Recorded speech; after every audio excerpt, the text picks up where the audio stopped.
Hi friends, நம்ம விஜய் மல்லி ஸ்டோரியில் வந்து பார்த்தீங்கன்னா மல்லிக்கு வந்து வேலி போட்டு பிடிக்கிறேன்னு சொல்லிட்டு இந்த தீபிகா சொன்னாங்க. பட் ஆனால் விஜய்க்கு வேலியா மல்லி இருக்கிற வரைக்கும் யாருமே வந்து விஜயை ஒன்றும் பண்ண முடியாது அப்படிங்கிறது மல்லி நிரூபணம் பண்ணிட்டாங்க அப்படின்னு சொல்லலாம். ஸோ இவங்க வந்து பார்த்தீங்கன்னா என்ன ஆனாலும் சரி, கடைசியில் வந்து குடும்ப தலைவர் அப்படின்னு சொல்லிட்டு அந்த சீட்டில் வந்து அவ்வளோ அழகாக வந்து மல்லி உட்கார வச்சுட்டாங்க அப்படின்னு சொல்லலாம். திரும்ப திரும்ப என்ன பிரச்சனை வந்தாலும் சரி, நாங்கள் ரெண்டு பேரும் வந்துட்டு அவ்வளோ அந்யூன்யமாக இருப்போம், யாரையும் விட்டு கொடுக்க மாட்டோம் அப்படிங்கிறது இந்த விஷயத்துல வந்து ரெண்டு பேருமே ப்ரூவ் பண்ணிட்டாங்க. இந்த டயத்துல விஜயும் ப்ரூவ் பண்ணிட்டாரு அப்படின்னு சொல்லலாம். எவ்வளவு உடம்புல வந்து காயங்கள், அடிகள், அப்புறம் வந்து தூக்கம் இல்லாம சாப்பிட முடியாமங்கிற மாதிரி நிறைய விஷயங்கள் வந்து விஜய் வந்து அந்த ஜெயில ஃபேஸ் பண்ணாரு. ஆனா பொறுமை, ஏதோ சொல்லுவாங்க பாத்தீங்களா, பொறுமையா இருந்தா எல்லாமே ஜெயிக்கலாம்னு சொல்லிட்டு. ஸோ அந்த பொறுமை தான் வந்து விஜய்க்கு வந்துட்டு இந்த அளவுக்கு வெற்றியை கொண்டு வந்து கொடுத்துருக்கு அப்படின்னு சொல்லலாம். கடைசி வரைக்குமே மல்லியை காப்பாற்றணும்னு சொல்லிட்டு தாந்தா பண்ண இந்த பிரச்சனை, இந்த கொலை பண்ணது நான் தான் சொல்லி ஜெயில வர அரெஸ்ட் ஆனாரு. அங்கேயும் போய் அடிச்சு கேட்டும் கூட இல்லை நான் தான் பண்ணேன்னு சொன்னாரு.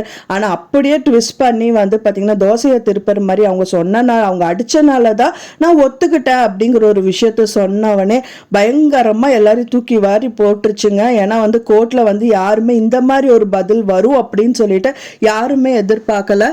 ஏன்னா ஃபுல் அண்ட் ஃபுல் வந்து பாத்தீங்கன்னா ஓப்பன் அண்ட் க்ளோஸ் கேஸா தான் இருந்தது. ஏன்னா வந்து அவரே ஒத்துக்கிட்டாரு, இதுல என்ன இருக்கு, அவரை தூக்கி ஜெயில போட்டு திரும்ப இதுதான் தண்டனைன்னு சொல்லி கொடுத்துட்டு முடிச்சிடலாங்கிற மாதிரி தான் ஜட்ஜு கூட நினைச்சிட்டு இருந்தாரு.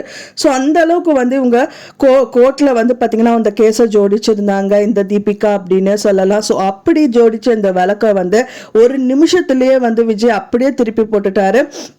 ஆமாங்க, எல்லாமே சொன்னது நான் தான், வீடியோ எல்லாம் ரெக்கார்டிங் எல்லாமே இருக்குதா, ஆனால் எல்லாமே சொன்னது இந்த தீபிகா மேடம் தான். ஸோ அதுக்கான ப்ரூஃப் என்ன அப்படின்னு கேட்டால் என் மேலே இருந்த காயங்கள் பாருங்க அப்படிங்கிற மாதிரி காமிக்கிறாங்க. ஸோ அதுவே போதுமே, வேற என்ன இருக்கு, லட்டியில் போட்டு அடித்ததுக்கும் நார்மலாக வந்து காயப்பட்டதுக்கும் நிறைய டிஃப்ரென்ஸ் தெரியும் இல்லையா. ஸோ அந்த ஜட்ஜையை வந்து அழகாக வந்து பார்த்துருக்காரு. ஸோ என்ன மேடம் இப்படியெல்லாம் பண்ணிட்டு இருக்கீங்கன்னு சொல்லிட்டு அவரை வந்து அரெஸ்ட் பண்ணதுலேருந்து ரிலீஸ் பண்ணிட்டாங்க. இன்னொரு விஷயம் என்னன்னா, இனி 4 நாள் வேணும் நான் கேட்கலாம் தான் வந்து. எதுக்குங்க 4 நாள், அவர் என்ன பண்ணாரு, அவர்கிட்ட இருந்த எவிடன்ஸ் ஏதாவது இருக்கா, அங்க போனதுக்கான சிசிடிவி ரெக்கார்ட் இருக்கா, இல்ல வந்து அவர் குத்துனதுக்கான வந்து பாத்தீங்கன்னா கத்தி ஏதாவது இருக்கா, எந்த தடயம் வச்சுட்டு நீங்க வந்து அவரை விசாரிக்கணும்னு சொல்றீங்க. ஸோ ஒண்ணுமே இல்லாத ஒரு விஷயத்த வந்து இவர் மேல ஏன் திணிக்கணும் அப்படின்னு சொல்லிட்டு ஜட்ஜையாவே வந்து ரிலீஸ் பண்ணிட்டாரு. ஸோ இன்னொரு விஷயம் என்னன்னு பாத்தீங்கன்னா, இந்த சுடர் அம்மா வந்து வெளியில வந்திருக்காங்க. இப்போ சுடர் விட்டு எரியிறாங்க அப்படின்னு சொல்லலாம். ஸோ இதை தான் நம்ம எதிர்பார்த்தோம். கண்டிப்பா சுடர் வந்து உயிரோட தான் இருக்காங்க அப்படிங்கிற மாதிரி ஒரு கெஸ்ஸஸ் இருந்துட்டே இருந்துச்சு. ஸோ அது நிரூபணம் பண்ணுற விதத்தில் வந்து பார்த்தீங்கன்னா இந்த ராஜிக்கு வந்து இந்த சுடர் கால் பண்ணியிருக்காங்க. சுடர் தான் கால் பண்ணியிருக்காங்களா அப்படிங்கிறது நம்மளுக்கு தெரியாது. பட் ஆனால் வந்து ஒரு ஜென்ஸ் வாய்ஸில் வந்து ஒரு வாய்ஸ் நோட் அனுப்பியிருக்காங்க. மெயினாக வந்து பார்த்தீங்கன்னா அந்த வாய்ஸ் நோட்டில் சொன்னது என்னன்னா, நீ அவளை வந்து கழுத்தில் காலை வச்சு மிதிச்சு கொலை பண்ணது எனக்கு தெரியும் அப்படிங்கிற ஒரு வாய்ஸ் நோட்டு தான் இருக்குது. ஸோ இதை கேட்டவுடனே அவங்க ரொம்ப ஸ்டன் ஆயிடுறாங்க. அவங்களுக்கு இந்த விஷயம் தெரிஞ்ச ஒரு 2 ஆள் வந்து ரஞ்சிதா அண்ட் தென் இந்த சுடர் மட்டும்தான். சுடர்கிட்ட அவங்க சொல்ல கிடையாது. பட் ஆனால் எதர்ச்சியாக தான் அவங்க கேட்டாங்க, எப்படி இது ஒரு 3வது ஆளுக்கு தெரிய வந்துச்சு, ஒன்றுமே புரியலையே அப்படிங்கிற மாதிரி கன்ஃபியூஷனில் இருக்காங்க. மெயினாக வந்து என்ன அப்படின்னா, சுடரோட செக் பாயிண்ட்டே வந்து இந்த ராஜியாக தான் இருக்கும். ஏன்னா வந்து விஜய் மல்லியெல்லாம் ஒன்றுமே பண்ண முடியாது. அவங்களோட செக் பாயிண்ட்டாக வந்து வெண்பாவை வச்சுருந்தாங்க. ஸோ வெண்பாவை வந்து அவங்கள கூட்டிகிட்டு வந்தனால தான் இப்போ இவங்க வந்து வெண்பா வந்தனால மல்லிக்கும் விஜய்க்கும் எந்த ஒரு செக் பாயிண்ட் வைக்க முடியாத காரணத்தினால இப்போ வந்து பார்த்தீங்கன்னா இப்போ 4 பேர் இருந்தாங்க இல்லையா. ஃபர்ஸ்ட் வந்து விஜய் இருந்தாங்க, அதுக்கப்புறமா வந்து கதிரேஷன், அதுக்கப்புறமா வந்து இந்த ரகு, அதுக்கப்புறம் ராஜி, 4 பேரையும் வச்சுதான் பணம் கறக்கணும்னு நினைச்சாங்க. ஸோ இதுல வந்து பாத்தீங்கன்னா ரகு கிட்டையும் பெருசா எதுவும் வந்து கரைக்க முடியாதுன்னு தெரிஞ்சிச்சு. விஜய் மல்லிகிட்டையும் எதுவும் வாங்க முடியாது. கதிரேஷன் கிட்ட சொல்றதும் வெண்பாத செக் பாயிண்ட் வச்சிருந்தாங்க. இப்போ ஒரே ஒரு செக் பாயிண்ட் வந்து யாருக்குமே தெரியாத ஒரு விஷயம் வந்து ராஜி கிட்ட மட்டும்தான் இருக்கு.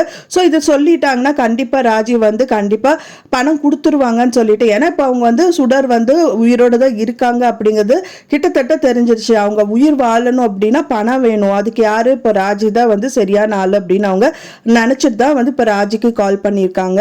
இந்த நிலையில தான் வந்து பாத்தீங்க அப்படின்னா விஜயும் மல்லி ஏற்காடு போக சொல்லி அவங்க அண்ணி நாகு சொல்லியிருக்காங்க. ஸோ அதனால அவங்க கிளம்பி போயிருக்காங்க. ஒரு சமயம் வந்து விஜய் மல்லி கல்னுல இந்த சுடர் விலகருக்கு நிறையவே பாசிபிலிட்டிஸ் இருக்கா, ஒரு சமயம் அங்க ஏதாவது அவங்க ஒளிஞ்சிட்டு இவங்களுக்கு ராஜி கால் பண்ணி மிரட்டிட்டு இருக்காங்களான்னு தெரியல.